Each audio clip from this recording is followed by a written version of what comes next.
October 2023, nang dukutin sa isang exclusive subdivision sa Muntinlupa ang buong pamilya ng pawang Chinese. Pinakawalan agad noon ang mga Pilipinong nagtatrabaho sa kanila. Ilang araw matapos ito, natagpo ang patay ang padre de pamilya at 3 iba pa sa Quezon at Rizal. Nawawala naman ang mag-inang biktima.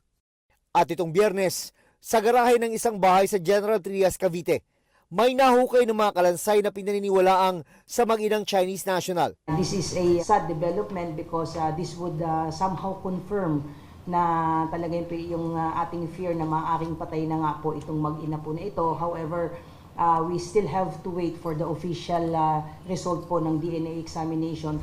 Natunton ang pinaglibingan sa kanila matapos ituro ng pangunahing suspect sa pagdukot na naaresto noong nakarang linggo na ipagbigay alam na ito sa Chinese Embassy. Isa po sa tinitignan ay may kinalaman po ito sa business po, and hopefully doon po sa pagkaka-aresto po ng sinasabing isa po sa primary suspect would give us more information with respect doon sa possible motive behind the kidnapping.